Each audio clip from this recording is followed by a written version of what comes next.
Scott M. is tapping his foot impatiently, he says. Time. Tippity tap. 5 minutes late. It snowed. Yeah, we had a snowy morning here in Denver. Everything goes to a crawl, except for Dougie. He bolted out the front door. I was like, hauls it out the front door. Let him go. He'll get cold and want to come back at any minute now. And he did. Yeah. He came back. I listened back to the last show, and just the seasonal stuff, and clearing my throat constantly. I'm trying to took a Sudafed, drank a whole glass of water, got my coffee, doing everything I can. But I've got like constant, relentless, nonstop post-nasal drip. Am I not in the right place? You might not be, because I'm people are wishing me a happy QoS.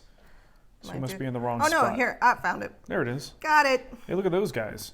They're trying out soaps. Hey, that looks like Old Spice, and that's Irish Spring. Irish Spring. Thank you, sir. Even though the label's not there, I know what that soap is. That's good marketing and good branding. All right. Should we get started? Sure. Yeah, Frozen 2. Isn't it Frozen 2 release date? Frozen 2. Or is it's already been out? There's no way I'm taking my 4-year-old to a Frozen release night. We'll go on Tuesday when the tickets are $5. Yeah, on the discount night on Tuesdays. AMC does, for Stubbs members, $5 Tuesdays. That will be the night I go, because if she decides she's done, I only spent $5. Yeah. Charles says I should try some Mucinex. I do have some variations of Mucinex, like the cold stuff we get sometimes. Works pretty well. A big thank you to my brother. Do you want to build a snowman? Braving the snow for our coffee. Yes. In his 2-wheel drive my gosh. pickup truck, he survived. He's like, Gary Hagen says it's woodworker's phlegm. You know what's funny? I actually, now that you mention that, there are a lot of woodworkers that I've spent time with that have more years in the business than I do. That also are chronic throat clearers. And it could very well be. I mean, even when you protect yourself, you probably get a bit of that irritation, and it's an ongoing sort of thing, so who knows? Hey, I just put the sale up, the weekend sale. So should we just do the official start? Oh yeah, let's start the show. Hi, I'm Mark Spagnolo. That's not what we do. It's a new way I'm doing it. Like, you're throwing me off. We've done the same thing for years. I'm like, yeah. Okay. I'm Nicole Spagnolo. No, let me do it again. Ready? Okay. Hey, it's Friday Live. I'm Mark. And I'm Nicole. And today we're going to talk to you about woodworking stuff. God. Ryan says something. We wanted to mention it at the beginning of the show. He's asking, are you guys doing an updated gift guide, especially to help those that are participating in a gift exchange and our person has not updated? Well, you know what? I got this mixed up. Okay, what I thought he was asking about was your gift thing that you put together for the other people who are making stuff. And that's what he's talking. I think he's asking about I'm doing two separate, our gift guide. We put together a gift guide. So we're doing two separate things because I like to multitask. So I'm doing the homemade holiday gift guide for people looking for businesses that produce wooden items. Right. You still got a couple of days to get in on that if you have a business and sell pre-made products. Not custom stuff. Right. Pre-made stuff. So if you go to thewoodwhisperer.com/contact, there is a little option for handmade holiday. That's where you give me your business URL. The other thing that we're doing right now in the guild, we're doing a Secret Santa. Oh, that. We're doing a Secret Santa. I had like 90 people sign up for this. Well, who doesn't want free stuff? Well, no, it's nice to give. It's about giving. And I even said there is a possibility that you might be orphaned. A gift gets lost, somebody forgets, blah, blah, blah. So it's about the giving. It's the thought that counts. Not the getting. So we're doing that. We are in that too. So we're going to play Secret Santa with somebody. Oh, we are? Yep. Good to know. And what he's talking about is some people haven't filled out wish lists on there. Right. So he's hoping that we do a gift guide. Yeah. Which I can do one. Okay. We did one last year. Let's do it. Okay, we'll do it. Okay. Is that all we have to say? Guild sale this week is, what are the projects on sale? It's Greene and Greene. Greene and Greene themes. So. Everything Greene and Greene except for the chest of drawers. Right, because that's not out yet. It hasn't happened so yet. That's Daryl Peart and a couple of mine. But the Fremont nightstand, the Adirondack chair, the Greene and Greene blanket chest, which I absolutely love, and the Greene and Greene mirror frame. nice a little thought about mirror frame. If you're like, it's too expensive to join the guild, the mirror frame is now. It's already cheap, and now it's 20% $40 off. bucks, 20% off 40. Yeah. What was that? 32. I don't know. Math is 32. hard. But it's a good entry project, and Daryl's Fremont nightstand is insane. So cool. Yes. It was so nice. Then instead of building one, I bought my mom one. I bought one from Daryl to give to my mom. It's actually sitting right over there. I was going to say, don't we have it? Well, she brought it back when she's doing her We should show that off. her move thing. It's kind of, but it's wrapped in plastic. It's wrapped in plastic. It's also very big. Wrapped in plastic. Okay. We have some super chats before we even got started. Right. Let's just do the super By chats. all from means. Don Schmidt. John, you're amazing. You did 3 super chats. We're gonna give you your money's worth. I have a 2.5 car garage for my shop, so space is limited. What are your feelings on the new jet or hammer plane / jointer helical machines? Is that the one did we give one away? I don't think we did a combo machine. Not the combo machine? He did. A planer jointer. Yeah, Yes. I don't know anything about a new jet joiner planer. If there is one, I haven't seen it yet. He said it's a helical. Yeah, I don't have any experience or knowledge about that one. Hammer is a pretty good brand. I know a lot of people who have gone for like the Hammer combo as a good alternative for when you're pressed for space. You get 2 tools in one footprint. So I think that's probably worth your consideration, but I can't comment on the jet because I don't know nothing about it. And then his next follow-up was, one more thing. I have a rigid 4512 table saw that I love. Have you ever seen a hybrid saw turned into a cabinet saw as far as enclosing the base goes? What does that mean? I'm assuming he just is talking about building out support around the outside to box it in. I haven't really seen people do that on a hybrid saw because a lot of times your hybrid saws are kind of a stepping stone into a full-size cabinet saw. And the hybrid saws tend to be a little bit beefier in the base. So most of the time when you see people do that, it's like a job site saw that they're doing that for. So no, I haven't seen it. That doesn't mean that you can't do it if you feel like you need more surface area. And so my plan to limit the phlegm is not going well. So it is something you could probably do, but I don't think I've ever really seen anyone do it. Yeah. And generally, you step up to that hybrid level. It's funny because people don't really. When they came out with the hybrid saws, it was like a really big deal. Yeah. Because it was a great way for people who were in that contractor saw market, who actually would prefer to have a cabinet saw, but aren't quite ready to dump the cash on that. Right. These hybrid things came out, and it was a big deal. And then it's like no one really talks about them anymore. So anyway, Kind it's of just like an aside. the granite table. Like the granite top tables, yeah. The granite top table saws, and there was even a granite top jointer at one point. I didn't know about the I think jointer. Rigid went all in on those. So anyway, yeah, you could totally do that. I don't see why you can't if you find it useful. So Ryan Elliott in the chat room said that he was looking at the Facebook page of his person that he's getting a gift for through the Secret Santa, and he's not sure what to get him. But wouldn't you tell me, as a woodworker, would you like to receive something like made by somebody else? Because I'm thinking, just build something. We do it all the time. Yeah, I like it. To me, it's really personal. It's also, how do I describe this? There's a vulnerability to giving your woodwork to another woodworker. Yeah. And when someone's willing to do that, it's a special thing. So I've had things, David Marks pieces in my home. I had... You got the hat, that really cool hat that guy turned for you? Yeah, that really nice hat. I got obviously we got some Ashley stuff over here. There it is, over here. Somebody asked me about the scroll saw picture. Yep, that scroll saw picture. Yeah, who do you remember? Who gave you that? I don't remember. His name is on the back, but it's screwed to the wall. Oh, you screwed it to the wall. Gazank sent me that little Japanese toolbox. Here, grab that. That thing looks cool. Give Gazank a plug. Yeah. Oh, yeah, that is cool. I love this little Japanese toolbox.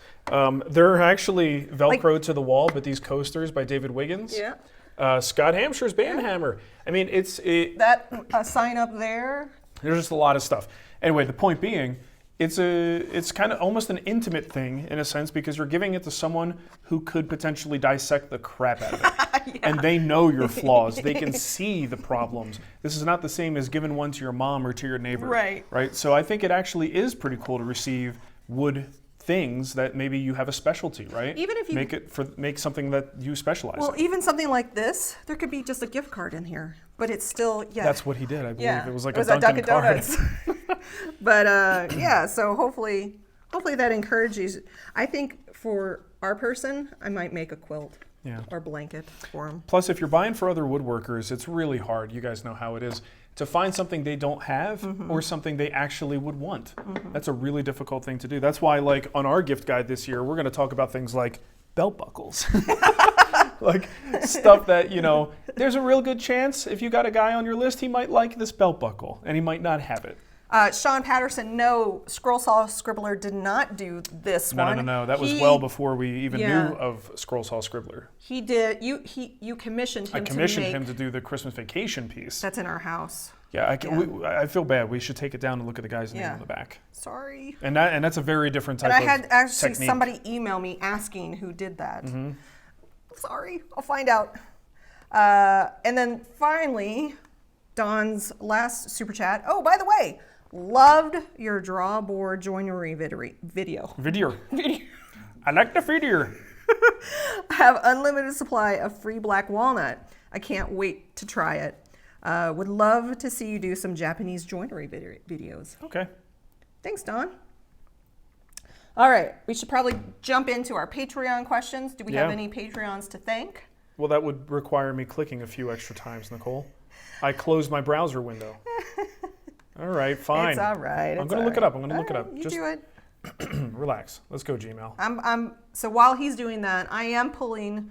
When I see a question, we'd like to thank Robert Dodds. Hey, Robert. I interrupted you on purpose. Right. Yeah. Robert Dodds, thank you so much. We appreciate it. If you do want to help us out at Patreon, help keep this show going and get your questions on the show early, go to patreon.com/WoodWhisperer. So I'm thinking about. You can talk about that. Can we? Should we not? I'm thinking. So we finally got. Are we ready for feedback? Is what the question is. Well, we just got approved to do Facebook. Not Facebook. Approved.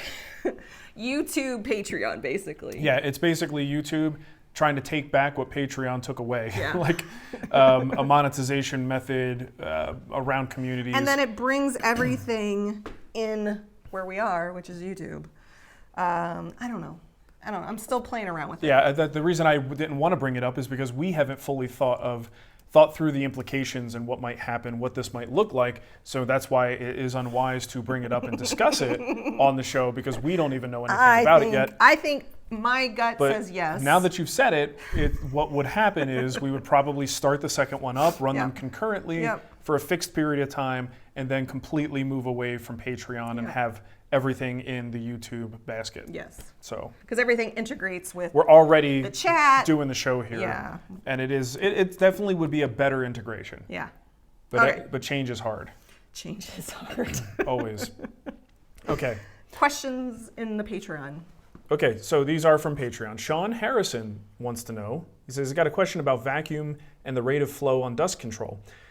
This week I was trying to attach a reducer 4" to 2.5" to come out from my dust collector. Why, when I reduce it to a smaller hose from the collector, do I get much less suction? But if I leave the hose 4" and then put the reducer on the tool, I get normal flow.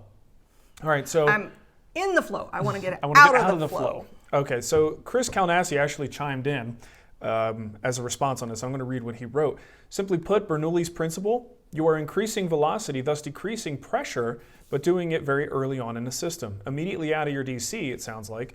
Wait until the last possible moment in the system to reduce down like you did. The results should improve. The easiest way to think about this is drinking straws. So if I give you a big, fat, chunky drinking straw, you could gulp down some liquid. But if I reduce that down to one of those little teeny tiny baby-sized straws, you're like trying to suck all the liquid through, right? It's hard to breathe through that little tiny hole. And the longer that straw is, the harder it is to breathe through that or to draw liquid through it. So kind of the same principle. So to put it in the simplest terms possible, keep the dust collection piping and hose as large diameter as possible for as long as possible. Reduce at the last minute, and that generally is going to give you the best airflow.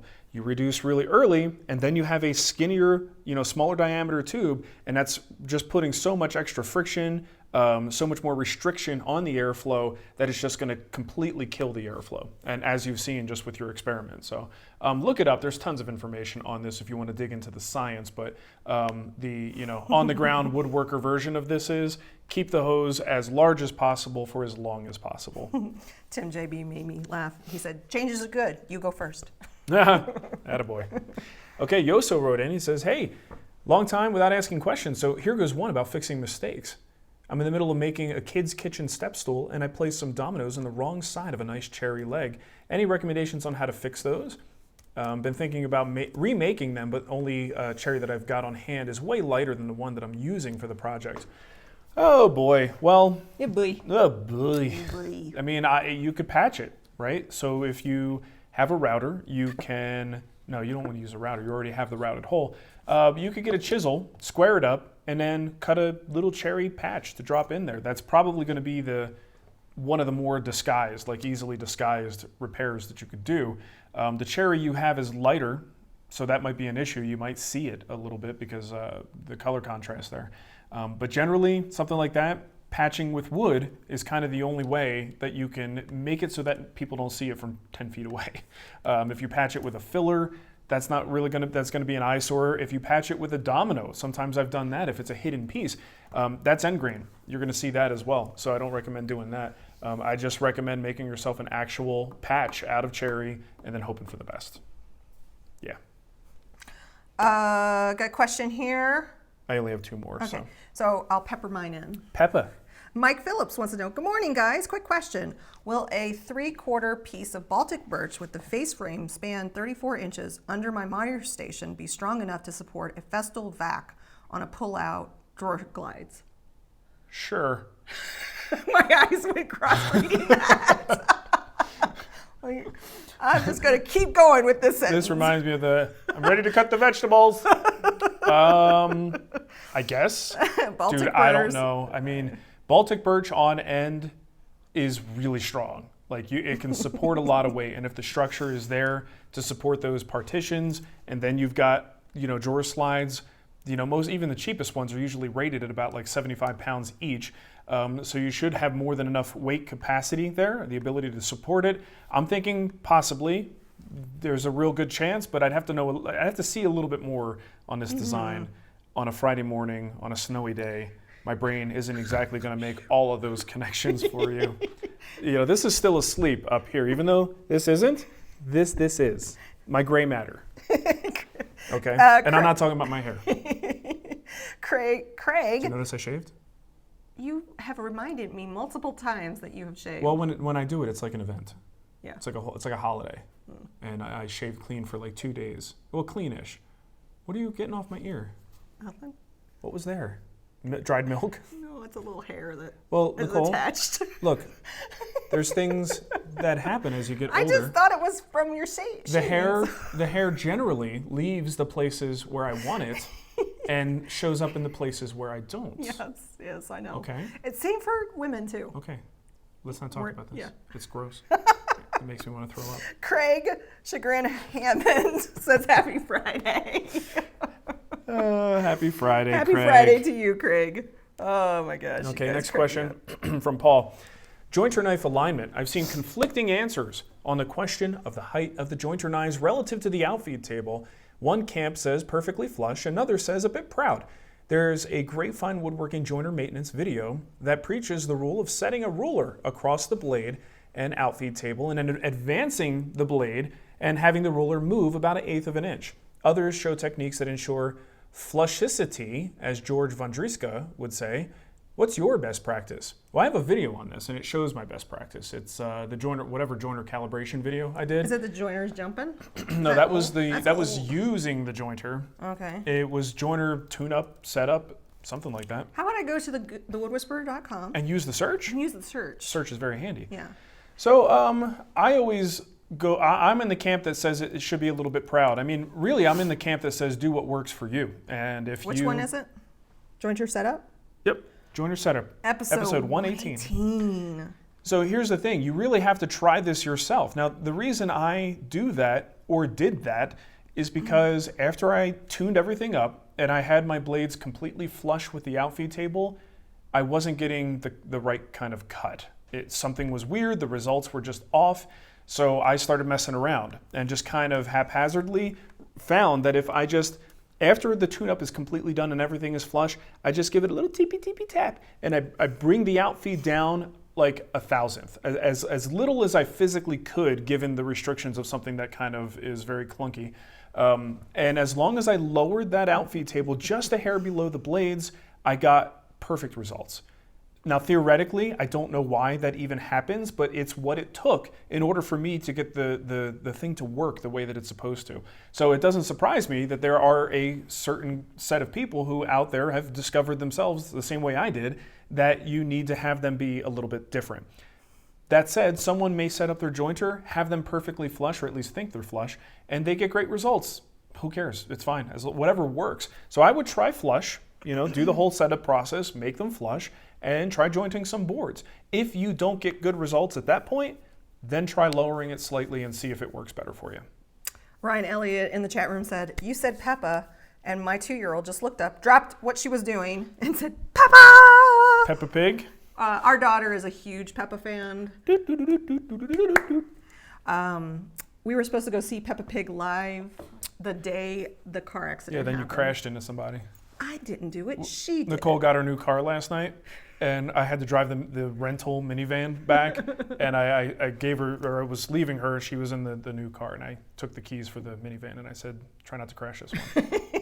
I didn't crash it. The lady crashed into me. You did crash. I would have stopped. It takes two to make a thing go right. Mm-hmm.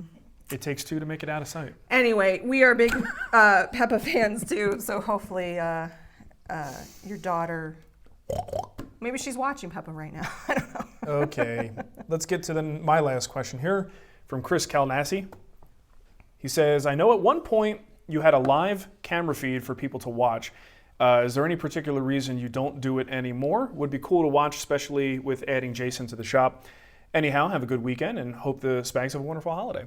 Okay, so just to kind of give you the backstory on this, way back when a company called Ustream started. They're still around. Well, nobody cares about them though. Well, that's the difference. Yeah, that's true. Sorry, Ustream. Sorry, Ustream. I mean, have they converted to like video game streaming and stuff like that to try to stay relevant? I don't know. Yeah, I don't know. So anyway, this company came about that would allow you to use a webcam, and these were computer-based webcams. IBM owns them now. Oh, no kidding. Yeah. Interesting. Ustream just goes to IBM's website. There you go. So this was before we could do any kind of streaming from our phones, right? Yeah. I don't even know if the iPhone was out yet. No. Well, yeah. No. I don't know. It might have been really early. But anyway, you could use any kind of webcam to stream 24/7 if you wanted to. So this company Ustream is where everybody went to do this. We started it because it was fun. It was just weird. And I would set up a little webcam in my shop, and it would be up in the corner, and I would just work. Yeah. And people, I guess, who were at work and just kind of, you could open a browser window off to the side, answer some emails, and if something happens or you see some activity going on that you're interested in, you could watch it. So you used to have like puppy cams. And yeah, you could watch like a litter of puppies. Yeah. Well, you still see that. Yeah. I mean, you still see like things at the zoo. But this was this is 2006, early 2007. I had no idea we started. Like, I don't know why in my brain, I thought the iPhone, it just feels like the iPhone's been out forever. No. So the end of June of 2007 is when the iPhone came out. And there sure as heck was no streaming from the iPhone. We predated the iPhone. Yeah, we did. That's crazy. I was on my Motorola Q going, I want to do a show called The WoodWhisperer. Too bad that I can't answer my email on this stupid device because it sucks. Oh my gosh. So that's crazy. So we developed this whole thing on the website with our buddy John Funk, where you could go in and all these woodworkers had a Ustream channel, kind of like everyone has a YouTube channel now, and we could basically make this like mosaic on one page where they could pull whichever people they like to watch stream and put them all on one page. It was really cool. The problem is the world moved on. And I don't honestly think that anyone would be that interested in watching a bird's eye view camera thing. I mean, there might be a few people, but it probably doesn't warrant the bandwidth to keep that up. Glenn says, I wouldn't want people catching me picking bookers. See, but people always said that at that time, and they still did it. Yeah, they did. The thing is, when you see that, especially because the technology for regular, like, better streaming has developed, there's always going to be this pressure to be like, hey, can you show us more detail? And then now I'm doing a show that's 24/7, right? It would be really difficult. Big Brother. Yeah, and ultimately, that's why they take 24 hours and like whittle it down to like a half an hour. Right. But, just as a person-to-person thing, especially now that Jay is in the shop, you bring up a good point. With a second person, I'm now talking. Like when I'm alone, I'm not talking to myself most times. It depends on my mood. But with Jason here, we talk, and there's a privacy issue, right? And there's things that we talk about that we don't necessarily want to be out there in the public. So it would be very uncomfortable knowing that people might be watching us. Private conversations? Yeah. Yeah, right. So it was fun back in the day, but I kind of feel like everyone's just moved past the value of that. So the other, so it was Ustream and Justin TV. Justin was a guy who basically just streamed his life 24/7. Right. He converted that into Twitch, and then it became like the gamers' place to stream gaming. And since then, they've tried to get back into other things. Like, they've even tried to get us to come over there. Well, Twitch was pushing hard for the DIY community. It's just, it's a gaming platform. I don't think it worked out so well. I mean, I know some people still use it. Yeah, they do. So, all right. History of streaming on the internet 101. We got a super chat here from, it's Don. Don. You're just... We're going to answer. Oh, Don again? Yes, Don again. Don. He says, are helical head today.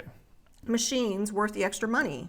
I will get surfaces as smooth as I would. Would I get surfaces as smooth as I would with a drum sander with just a helical head machine? Kind of depends on the machine, Don. What's the one? What did you just turn? Is that helical? Mm-hmm. Okay, so the jointer with the helical, and you just turned it? Mm-hmm. Okay.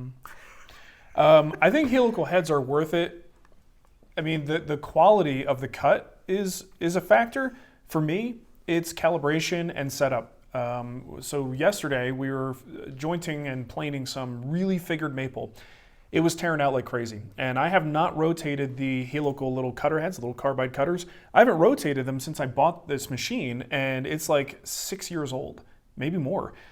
So it's, I was like, all right, well, if I'm ever going to turn these things when I'm doing figured wood, now would be the time. So let's turn them all 90 degrees. So Jay did all that. It took a little while, but there was no calibration required. These things are indexed. So you turn it 90 degrees, you lock it down, and it's done. If that were a straight knife cutter head, number one, I would not have been able to go 5 or 6 years without sharpening. And every time you take them out to sharpen, you got to put them back in and make sure it's calibrated. That's a process that makes me want to take up knitting because it's awful. So with the helical head, as long as things aren't knocked and the whole table is still in alignment, you can go through all 4 sides of those carbide cutters and never have to do a sort of alignment procedure for them because everything is pre-indexed. So that alone is what makes helical heads worth it for me. Cut quality is better. The cut quality is very smooth, but planers are planers, and sometimes it's not going to be perfect. Sometimes you might get a little bit of scalloping. Sometimes you might get snipe. In those cases, that surface still needs a little bit of work after it goes through the planer. So I'm not going to tell you that a helical planer is going to replace a drum sander necessarily, but a helical planer in just about every way that matters is going to be an upgrade over a straight knife planer. Caveat being, people who are super, super picky about their blades and their quality in those tools can have their blades sharpened, and while they're like at that point of perfection, they could potentially leave a cleaner cut than you might get from a helical head, right? But those people are crazy, and they work really hard to get their jointer and planer knives to be as razor sharp as they are, and they don't stay that way for long, which is part of the problem. Man, there's some interesting stuff on the internet. I don't know how, I Googled when was the iPhone, and it showed me this girl who has an Etsy store, and she sells everything for $1,000. Whoa. And it's just, I guess it's her art. So she's got a fork hanging from a necklace? Yes. And she wants $1,000 for that? And this is how I found her. She has a clay Apple Watch. Nice. Apple Watch for poor people. Oh, that's really ironic. I know, right? I think that's the point. Is she doing this for irony? I don't know. It's an Apple Watch for poor people is what she calls it. It's a clay watch, but it's priced $9.99. $1,000. About, what, twice as much as an Apple Watch? I love that. Oh, man. I want to know who she is, and I'd like to be her friend. Her name is Jennifer Mills. That's awesome. Yeah, so there you go. That is crazy town. It's just interesting. You just find interesting things, you just be bopping along, and then Yep. that's how some people find us, I guess. Maybe. Like, who are these? Who are these yahoos? All right, you got a right. question for me? Oh, sure. I guess I do. That's my job, right? Today it is. Yeah. Sandra in the chat room says, "Hi guys, I have a question. I want to make a quilt stand, and I would like to use the right wood so it doesn't stand. Use right wood so it doesn't stand. And I have to ask, Nicole, do you quilt your own quilts? Yes, I quilt my own quilts. Stain, you think? Stain, maybe. Use the quilt stand, and I would like to use the right wood so It doesn't stand. Sandra, clarify What you mean.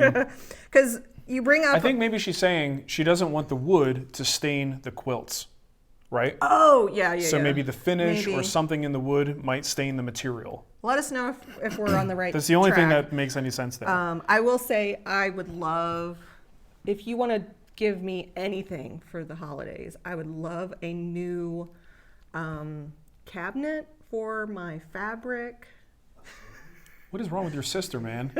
What is going on? I know cabinetry is not your favorite, but I can really, I mean, I'll help you design it. Oh, thanks. But I have so much fabric that I want to be able to see and pull. Yeah. That's so kind of you to offer to help. Hey, I'm giving you an idea. I'm taking a month Christmas. off. That's all you need to know. I would love a quilt rack too, mounted on the wall. Can we answer Sandra's question instead of going through your personal wish list right now?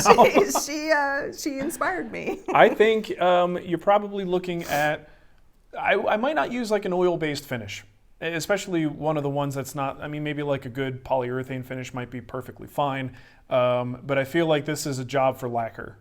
Lacquer is something that's going to dry pretty well on the surface. I can't imagine fabric and a fully dried lacquer protective layer to be any kind of like reactivity between them. That's what I would probably go for. Something about the oil, like if it's a hard wax oil or a boiled linseed oil, something like that I could see being problematic. Again, armor seal, something that is more of a varnish or something that doesn't have much raw oil content in it. Those I think would probably be fine, but I feel like you should probably still go with a lacquer. Okay. And I'm just kind of spitballing there. Lacquer. Lacquer. I actually, just to clarify, Gazankt is correct. He says, I think she said she wants a cutting board made out of walnut and curly maple. That I can do.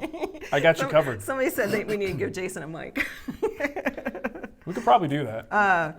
Old Ohio Angler says, my wife's major concern was the quilt stand would stain her quilts. Yeah, just use a good quality. Why'd you retract the message? I just saw it. Get a good quality film forming finish and you should be okay. I would go with lacquer if it were me. Yeah. What kind of lacquer? Like, is it just lacquer? Well, maybe a good classic nitrocellulose lacquer would be appropriate. No, like if you're really... so you tell me lacquer, I go to Amazon, I type in lacquer, am I going to find lacquer? I really think the best show would just be you, a laptop, and a camera.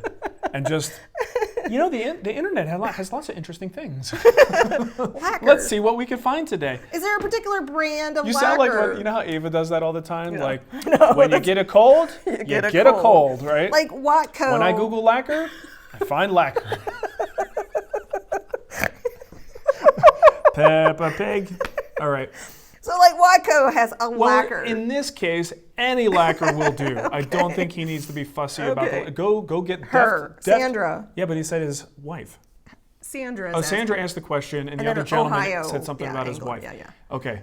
Deft lacquer from Home Depot is perfectly fine. Rust-Oleum has a spray lacquer. If it's a small project, a rattle can of lacquer. Okay. I use rattle can lacquer for like small things that I don't feel like breaking out the HVLP. Gotcha. Thank you for the pushing us to go in a little bit deeper. Well, you're right. You're assuming I know jaded, what you're talking about. I'm jaded, and I forget what people need. I'm just here to bring you back down. Thank you. Because people watching may not know. Yeah. All right. Okay. All right. Let's do more questions. More questions. I think Sandra's like, why did I even ask this question of these two goons? These two knuckleheads. Nicholas Moore is in the chat, and he says, Mark, what are your thoughts on the table saw router table extensions? Ouch. I think they're pretty good. I mean, we talked about combo machines for joiner and planer, if you are tight on space, the extension wing of a table saw is kind of one of the most unused. Like, especially if you have a full-size one like I do, it can be a place to collect crap. Because the only time you're really going to use it is when you're cutting really wide sheets of plywood or you got some kind of jig that you need up there. So utilizing that space for something like a router, I think is a fantastic idea, and it's a good way to consolidate space. The trick is, because it's also a surface that likes to collect crap, you might have more of a tendency to do that, and it's a little bit of trouble because you got to move stuff out of the way and get set up for the router operation and go between router and table saw. So I think it's a great idea. I think if you have the space, you're better off with a separate router table. But pressed for space, nothing wrong with it. I think it's a great idea. Good times, Nicole. Oh, everyone's giving us some good show notes. I just heard something at the front door, so I want to make sure there's not someone there waiting. Dougie? AJ, can you go grab the front door for us? What are you going to do? Open it. Grab it and then open it. I got a question here from, did you answer Nicholas's? What was the question? About the router table extensions? Yep, Okay. I answered it thoroughly. Chris Johnson says, do you have any recommendations for 4-inch blast gates? I originally created my own following Jay Bates' design, but my silicone failed. Yeah. Looking for recommendations for replacements. Rockler has some good dust collection fittings. I would start there. See if you could find, cheaper ones. That's nothing wrong with that. I like metal blast gates over plastic. Just performance-wise, I like them especially if there's a little bit of sawdust caught, and as you close that blast gate, a lot of times the dust can get kind of impacted into that space.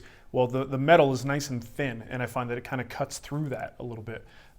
So I would, if you could find some decent metal blast gates, look at, let's see, so of course Rockler, look at Penn State Industries. Sometimes they have pretty good bargains on decent priced dust collection stuff.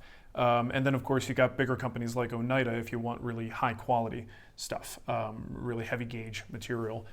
But generally speaking, you can't go wrong with any of those. Even the Rockler ones are going to be pretty good.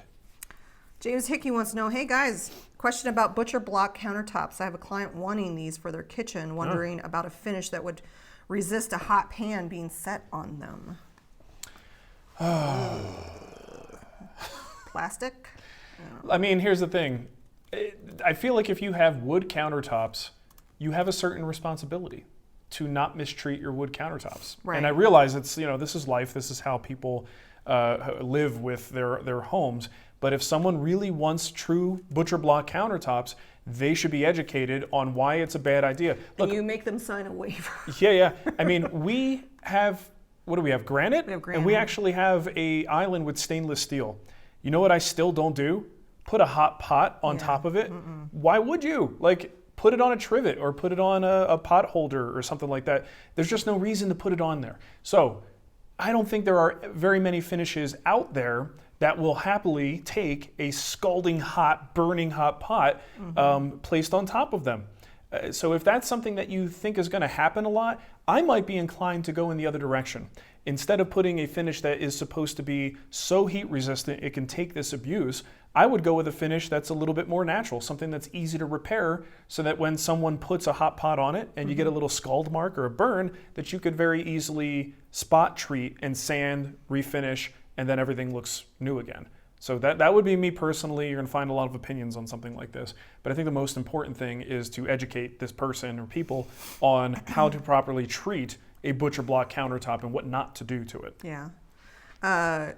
Glenn Douglas says, Mark, would you dare run a PVC board through a planer? PVC board? This is a combination of words I've never put together in a sentence before. I don't know.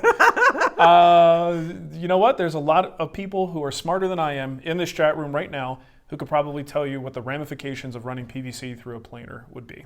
Yeah. I don't know. Yeah. No, I wouldn't do it because I don't know enough about it. Yeah. I'd be worried about it exploding. One of the reasons why the planer works so well is because you're cutting wood and wood grain. Now, when you go against the grain, you can potentially get tear out because it's that aggressive. Now, what is the structure of PVC? Right. If it is under that level of pressure, will it plane? Will it shatter? Shatter. And if you do it, you're going to probably want to take super incredibly light passes. But I'm not even going to go down that route. We could create a whole new channel, kind of like what Will It Blend? Yeah, will it plane? Will It Blend? We'll start with end grain cutting boards, and let's go from there. So Put it in and run away. Yeah, I think the chat room is probably going to be your best bet for something like that. Oh, that's funny. Let's see. Charles G gave me a recommendation. He said, Nicole, go to the container store to get your fabric storage system. My wife loves hers. That will... Let's go to the container store today. I love this idea. I'll buy it. Somebody wants to know... I just have a husband that can make it. Hold on. No, we can't. Why is there a 10-minute delay between the real time and the time on the feed? Well, right now, I can tell you right at this moment, it is 10:16, and that's pretty accurate. If there's a delay, it's a delay that YouTube is putting in there. There's a streaming delay. Or you might... The video... You also might... Sometimes there's the... They have kind of like a DVR feature where you can go back to the beginning of the show. What you might try to do is go to the end of that little thing, grab the little ball, and move it. See if you are actually delayed. Yeah. A 10-minute delay is excessive for a live stream. This is usually a minute. Yeah, and judging from the comments that I get, most people are seeing about a minute delay. Yeah. 10 minutes is excessive. Tommaso's in the chat. Gary. By the way, ahead. Do your own. it's not Gary Haggins, it's Gary Hagens. Okay. And I think if it was Haggins, there would be 2 G's. But it's Hagens. Sorry. He corrected me. I saw it earlier, and I didn't want to say Did anything. I say Hagens? No, I said it. Oh. So okay. I thought you were. I said Haggins, Okay. and he corrected me and said it's Hagens. Hagens. And he said, do not do it. I assume he's talking about PVC. Yeah, that's what I'm going to guess. Either that or how you say his name. Yeah, don't say my name. Just don't say it. Tommaso says, Mark, since you did the under Rubo storage, will you do one for the wing of the table saw? Yes. There are 2 shop projects that are, there were 3.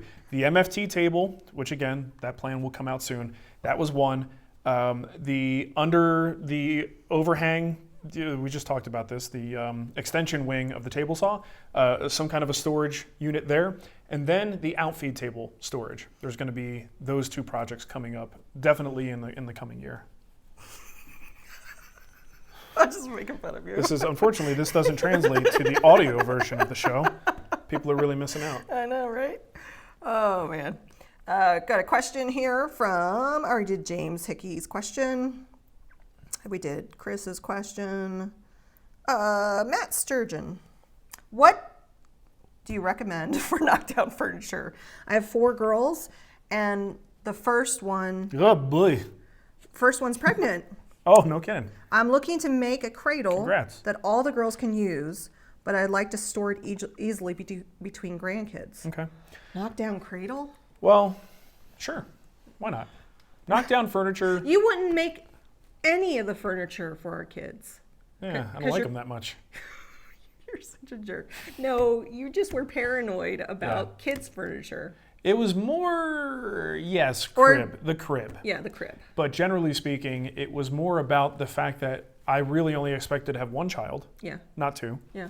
And I didn't want to build something that would be of like really, really short-term use. Right. So something like a cradle, a bassinet, these are things that are only in a child's life for a pretty short amount of time. I've seen some. Then you got to find someone to gift it to. Yeah.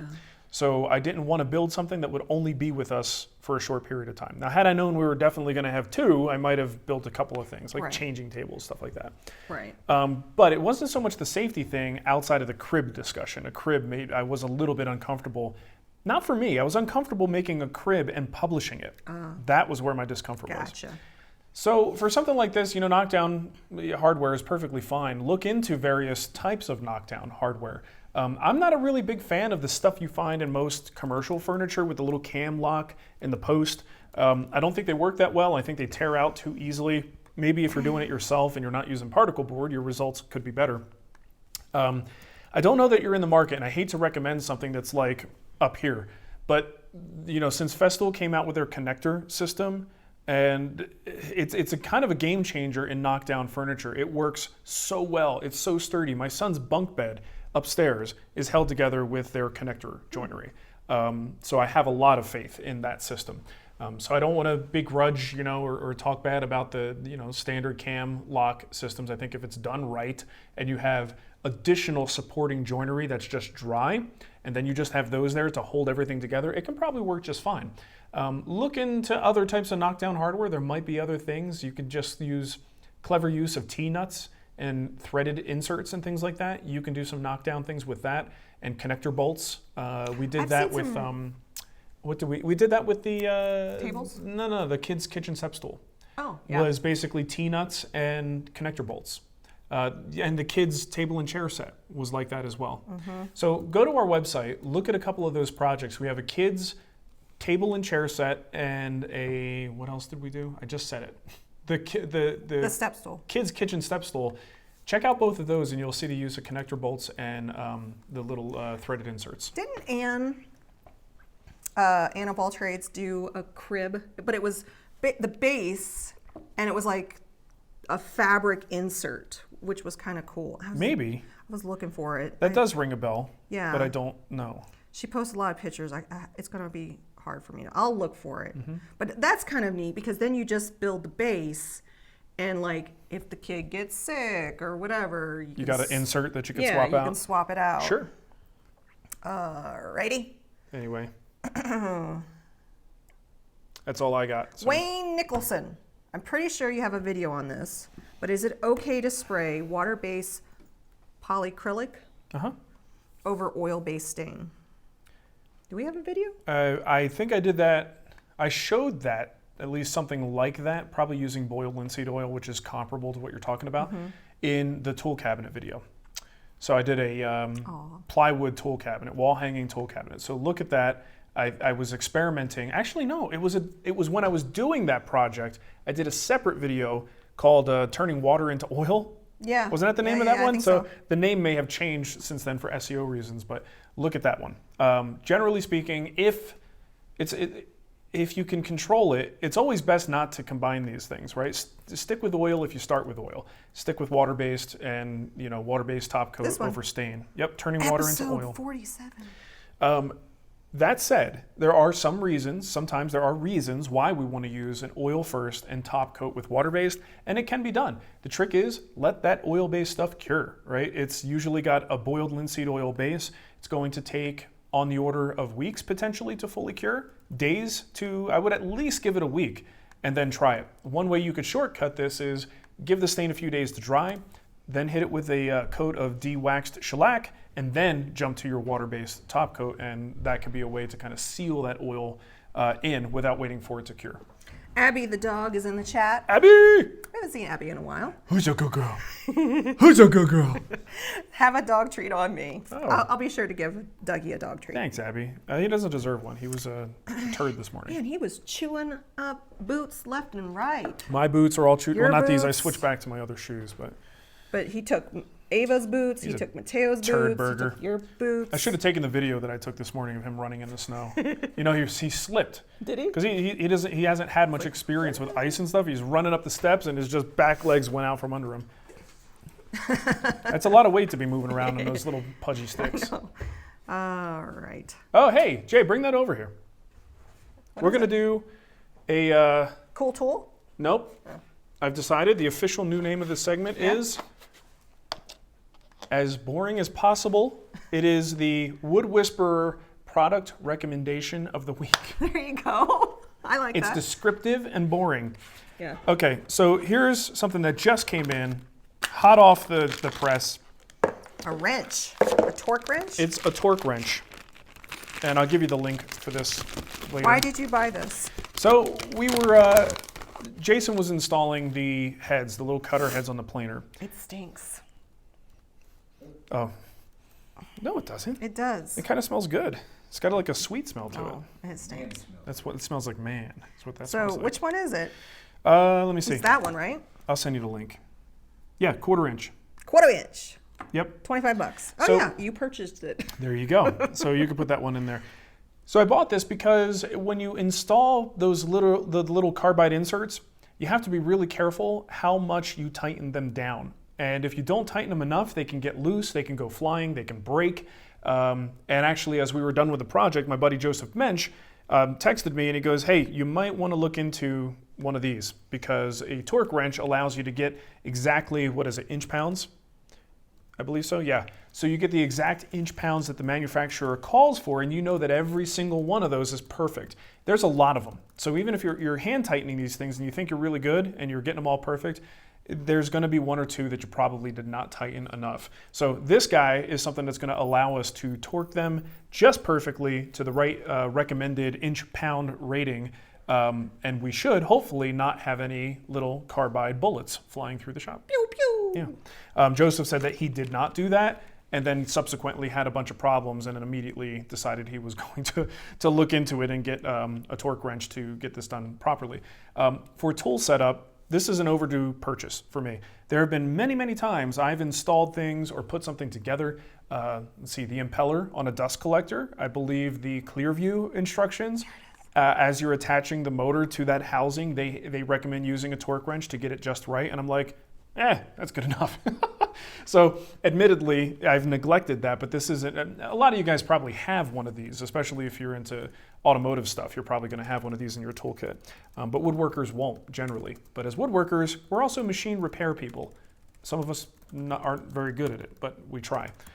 So anyway, this is my TWW featured product of the week. God. So go get one, woodworkers. You won't regret it, and your tools will be calibrated and safer to use.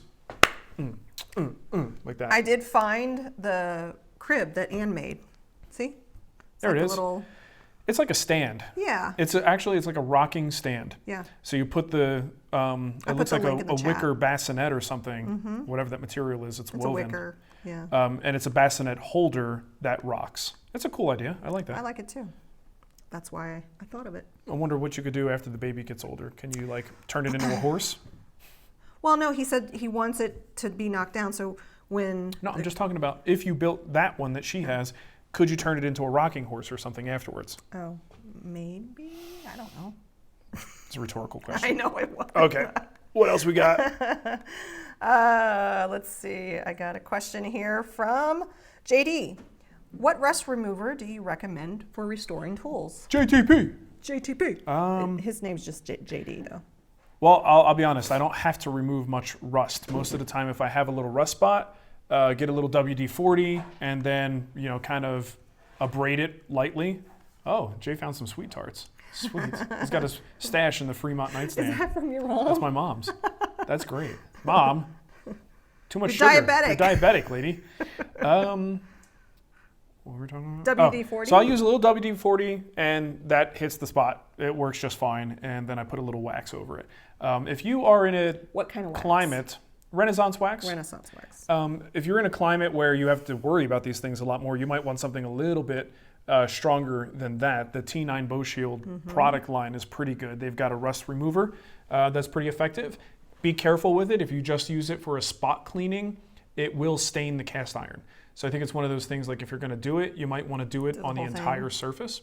I have not found that WD-40 stains the cast iron, but just if you're using some kind of an abrasive pad, you may make that spot look a little bit different just because you're creating a different sheen and scratching the surface a little bit.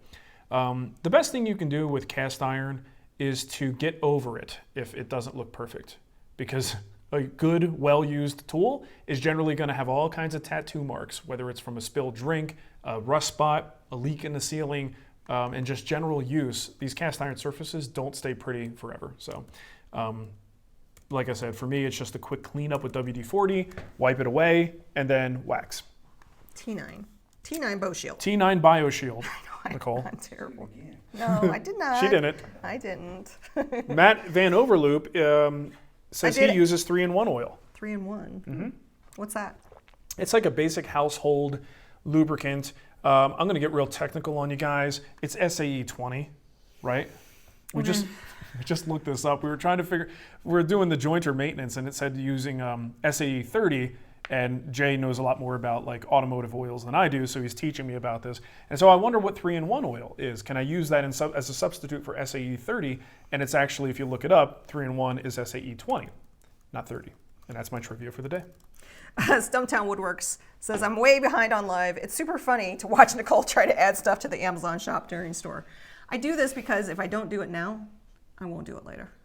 And she also wants to make the monies. So yeah, I just added to the Friday Live category, the WD-40, the T9 Bow Shield, and the Renaissance Wax. Yeah. So Amazon.com/shop/The WoodWhisperer. Alrighty. What else we got? Hey, it's 10:30. We were 5 minutes late. Okay. But well, we're pretty much done then. Any other questions? I don't have any. Anything we need to do? Oh, we got to give a free project away. Yeah, gotta do a project. You want to pick a winner or you want me to? You can pick a winner. Gary Hagens says that they 3-in-1 brand, I guess, has 30 oil, SAE 30, but it's just not called 3-in-1. So I guess the same parent company makes another type of oil that you can get that's right. Thicker? Is it thicker, Jay? Is that what it is? Thicker. It's more viscous. The thicker, quicker picker-upper. Yes. Okay, let's see, who gets the free? Watch a lot of cartoons. We're going to give Sean Harrison the free project today. Okay. He had the question about the dust collection and restricting down and what happens to the airflow. Gotcha. Real quick, you guys want to see what project we're oh, go ahead. Sorry. Can I just tell him what he needs to do? Yeah, go ahead. Email Jay, me. can you bring over a cutting board? Nicole@thewoodwhisperer.com, and I will get you set up in the guild with your free project. Sanded one. Yep. And the guitar pick. And the guitar pick. So we're doing a project right now. I thought you guys might want to see what's happening. This is the last thing we're doing before we go on vacation. That's my giant guitar pick. Why does it have a turtle on it? Well, that's because the company put a turtle on it. Oh, is that the template? This is a template. Oh. So we're making some cutting boards. I decided this was the year that I was going to make some cutting boards for friends and family. Hopefully they're not watching. Hopefully they're not watching. Surprise, but they don't know if they're getting it. Oh. They don't know who they are. And then they'll be sad if they don't. They might be sad. So yeah, cutting board. And I thought about it a lot, and I'm like, I just want to make a cutting board that is going to be stable, right? There's nothing worse than these cutting boards that they get wet, they start to warp, and then you got it rocking and kind of wobbling on the countertop. So I wanted to go with something that would definitely never rock, and a triangle will do that. But triangle, it isn't exactly the most efficient space in terms of cutting. So you got to go with something that's big. And I also wanted something that really maximize surface area. So instead of being a harsh, straight-sided triangle, something that has curves on it. So I just looked around and I'm like, you know what it reminds me of? A guitar pick. So I looked up a guitar pick, found a really high-quality JPEG, and then went to FedEx, Kinko's. Is FedEx? that what you did? Yeah, it's just FedEx, not Kinko's I didn't know anymore. you did that. Yeah, so we went to FedEx, paid $1.70 for them to blow this up to about a 16 by 16 size, came back and made a template out of it. Made a couple of little changes here and there, but ultimately this is going to be the shape of the cutting board. So now it's, pretty good surface. I would call this like a medium-sized cutting board, not a large. Gazang said, are they board worthy? Yeah, they are board worthy. And this guy will be like this. Cool. Right? Yeah. And it is just a long grain cutting board. You're going to upset at least one person about the scrap that you're going to weigh. You should see, after we're done here, you might not be able to see the pencil on this side. You may not be able to see the pencil line, but we've drawn it here. There is a little bit of waste here, all of this material, and I'm like, I wonder if I can get a cut in there just enough to make a square to maybe we can get some coasters out of these. Ooh. Cut it in half, resaw it in half, and get some coasters Let's do that. just to maximize the yield. I mean, and it is a figured maple. More gifts. It is a figured maple because I didn't want to, have boring maple in there. I wanted something visually interesting, and that's where we're going with this. So, should be kind of fun. You should see the debate raging on Facebook, because that's what Facebook is good for, about some guy who was like, he saw that it was long grain, and I called it a cutting board, and he's like, end grain equals cutting board. Long grain equals You don't have to do that. charcuterie board or whatever. I'm sure that's what he thinks. No, I'm sure that's how he said it, Nicole. Okay. But then like a debate ensued about whether a long grain board is a cutting board. Stop. Like, who cares? Yeah. It's a cutting board. You use it to cut stuff with a knife. It's a cutting board. What is wrong with people? The only rules I have for cutting boards: meat. Don't pee on them. Go. Okay, go ahead. I'm sorry. Meat for plastic. So I use a plastic. Don't cutting even board. say that. Don't even say that, because now that's going to cause another problem. I don't care. Because there That's is what I research do. out there that shows that meat is more sanitary to cut on wood, and that plastic is even worse. So let's not even go there, because it's going to cause that guy on Facebook to be like, don't look at this. Look at this link that I found. Yeah, so anyway. I get it. Point is, obviously I've made end grain cutting boards in the past. I even did a video about it a while ago, and they're fine. They're fine. They're fine. But long grain cutting boards, Jake, can you bring that other one over here? Long grain cutting boards are fine too. It's like they're not going to just explode. If they don't last, maybe you should stop chopping like a caveman, right? This is a prototype cutting board that I made for my brother When we lived in Temecula. in Temecula, well before WoodWhisperer era, and he said he's was going to train as a chef, and he wanted a big surface area cutting board. And I was like, sure. And we got some birch and I think cherry in here. I was like, yeah, I'll totally make you one. So this thing is like 16, 17 years old, and now I got to do a little bit of a refresh on it. But it's still together. All the joints are together. It's perfectly stable. And my brother is, professional chef, knows he's got good knife skills and sharp knives, and he loves this board. So don't be down on yourself. As your little Mark's, old. Yeah, Mark Spagnolo, handcrafted. Don't Rockland. get down on yourself if you're not making a crazy fancy end grain cutting board. Because here's the dirty little truth about end grain cutting boards is they are pretty unstable, right? And anyone who's made enough of them knows that they can crack very easily. You have a war of wood grain. We have a whole video on the original cracking Yeah. because some water seeped underneath and And they're just a little bit more unstable. This kind of a cutting board is actually more stable. And so anyway, the whole point was I'm just up in arms about this just because of the response, as if like a cutting board that's long grain or edge grain just isn't worthy for some reason. Get over yourself. It's not a big deal. End grain is fine. who cares? So what? It's okay. So cares. Who what? Who cares? Who what? But long grain is fine too. Just make a dang cutting board. Make somebody happy. Wait, Matt says, wood glue works. Some guy came in that post too. I loved it. He was like, the only people who care about end grain cutting boards are woodworkers and their family members. And I'm like, I think he's got a point. Okay. Anyway, rant is over. Yes. I'm gonna go poop. Okay. I'm going to answer Nick's question because he said, what is the 12 weeks of Christmas Guild items on sale this week? Since I said it at the top of the show, I'll say it at the bottom of the show. If you head over to the woodwhispererguild.com right now, at the top portion of the site is a little banner that has all the projects. There's 4 projects on sale. It's the Greene and Greene theme this week. So Adirondack chair, Greene and Greene blanket chest, mirror picture frame, and then Fremont nightstand. Yeah. Brian Benham says end grain plastic cutting boards. That's where it's at. And then I like this too. Bill, he says, now Mark says all this after I've made 5 of his end grain cutting boards. Hey, Bill, my end grain cutting board, the original, is still in the house. Yeah. Right? It's got some cracks. There's some issues, again, just from use over time, but it is still there. And by the way, a little bit of trivia. That cutting board, I made 2 of those. I made one with birch and cherry, gave it to my brother, made another with birch and purple heart. We kept it, but it was too damn big. So I decided to cut it down. And then after I cut it, I started flipping pieces around. And I watched David Marks make a cutting board, and I'm like, I wonder if I can make this into an end grain cutting board and then make it smaller. That became the video that we made. We still have, I have a picture of the original, which was a long grain.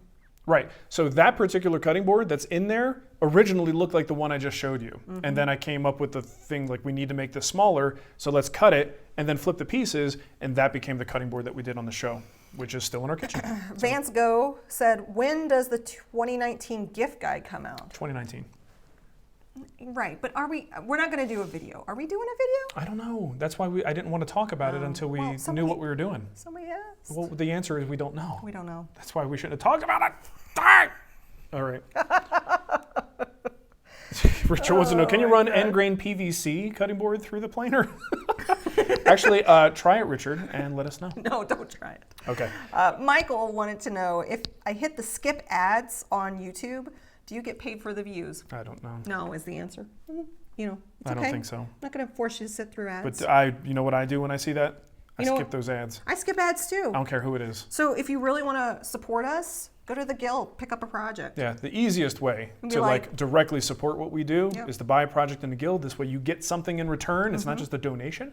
And we always appreciate that kind of support. Plus, it's a cool group. Yeah. And I can let you into the guild Facebook group if It's you're a on Facebook. great group.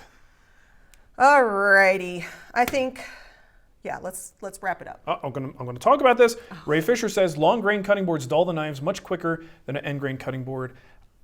Maybe, Ray, if you are. You had a whole argument. No. because If you you are talked aggressive, I'm giving you the realistic, Okay. the realistic, on the ground in the kitchen thing. If you're like a professional chef, it's the same idea with some of the woodworking things that we do, where yes, it might be true, but you really have to use the hell out of this stuff to Yeah. see that truth. For the average home cook, they're not going to really notice a difference in how fast their knives dull.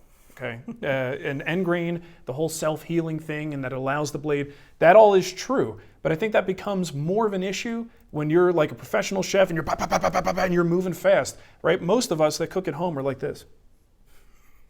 That's how I cut. I'm like, do. It's not going to make it that much of a difference. Yeah, I really wish. I think saying that was it like dulls the knives much quicker is just an overstatement for the home cook. OJ in the chat room, you're cracking me up. send a minimum of $50 per super chat. Yeah, No, that's a great way to support us. Yeah, don't do that. Don't do that. Okay, so that's it. Let's get off of here before someone Okay. else says something that I'm going to have to argue with them about. I'm on fire today. I got cutting boards to glue up.